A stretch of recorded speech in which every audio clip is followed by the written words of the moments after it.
first off, I wanted to thank all you guys for coming. I've been real lucky that we have these great clients, and I've got to, I grew up a fan of music and found myself in the music business, and every now and then I just get hit over the side of the head and I realize some of the phenomenal clients that we have and these stories that I'm lucky enough to get to know these people and they tell, and it's very interesting to me. And so the whole idea of this was, let's start getting some of these stories like documented. And kind of what I wanted to do was not so much, we'll open it up for questions at the end of it, any technical questions or anything like that you wanted to ask. But really what I wanted to do tonight was kind of talk about like the music fan. Hopefully we were fans, and that's why we got into this, and more what was going on when these records were made. And so I couldn't think of a better candidate. He started his career in 1974 as an assistant engineer at the record plant in New York City. He learned his craft working on such seminal albums as Aerosmith, Toys in the Attic, Bruce Springsteen, Born to Run, David Bowie, Young Americans, John Lennon, Walls and Bridges, Electric Light Orchestra, Face the Music, and Ritchie Blackmore's Rainbow Rising.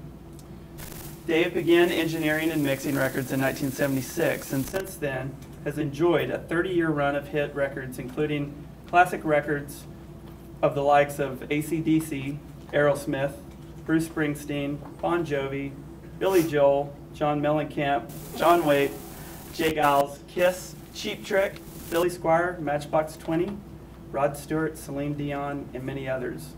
I had to get all my personal favorites in there. In 2000, Dave won 2 Grammys, Record of the Year and Album of the Year for recording and mixing Smooth by Santana and Rob Thomas. He's recently gone on to mix hit records for Rob Thomas, Jason Mraz, Faith Hill, and Sugarland, to name a few.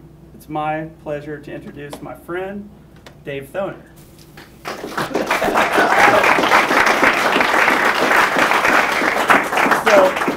So I'm digging through all music, trying to, make this interesting and not go too long. And there's like, the discography is 5 pages long, and so kind of selfishly, I just picked out what, as a fan, these highlights were for me. And the first thing that jumped out was 1974. And I see Walls and Bridges by John Lennon. And my first question is, if you don't mind sharing, 1974, you're at the record plant, how old are you? 19. So, okay, so you're 19 years old, it's 74, and you're working with John Lennon. Right. I started at a demo studio in Manhattan called Dick Charles Recording on 7th Avenue.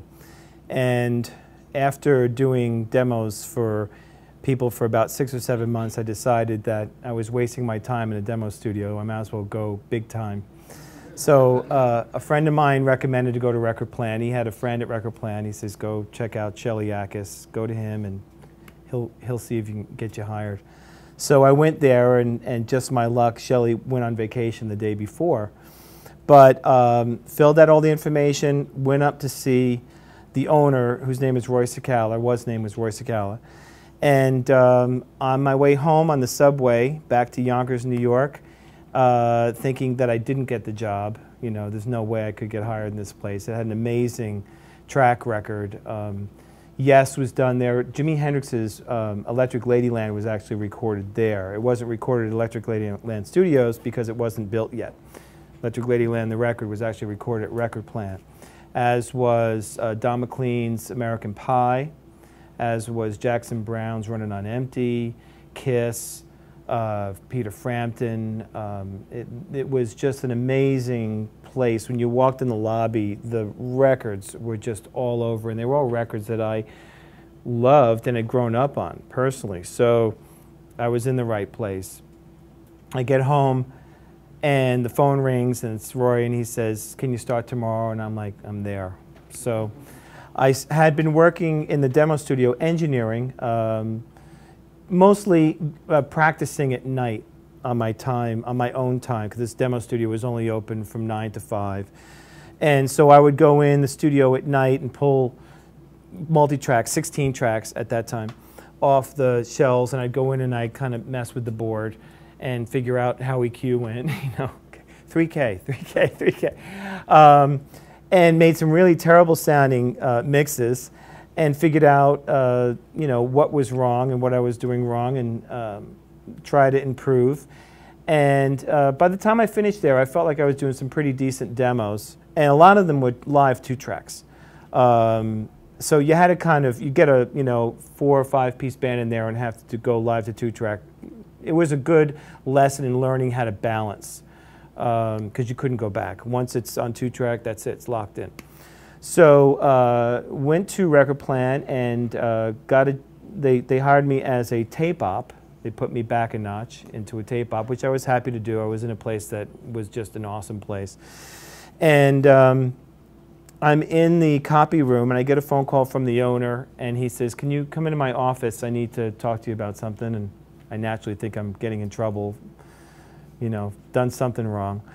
And as I walk in, John Lennon's sitting there in a chair, and Roy's sitting behind his big desk, kind of fatherly figure, and he looks at me and he says, "Dave, you know John Lennon?" And I said, yeah, you do. 19 years old, I'm a huge Beatle fan.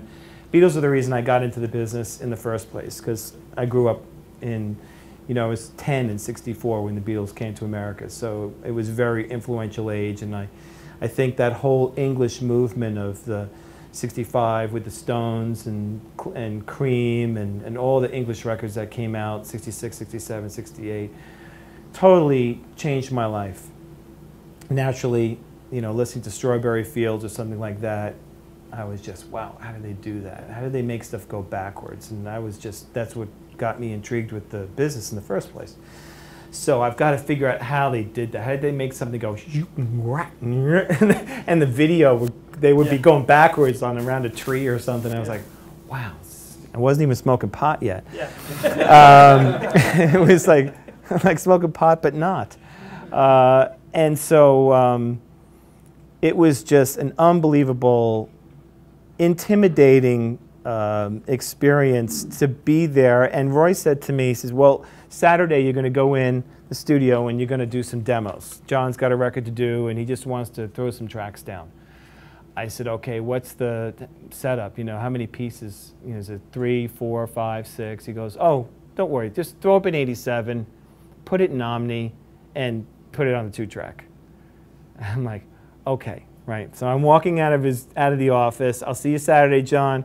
Walk out of the office, and I'm already going, okay, let's see, kick drum is going to be an RE20, 57 on the snare. Let's see, let me use 2 of these Sonys as overheads. I'm already planning the multi-tracking of this recording. There's no way I'm going to throw up a mic.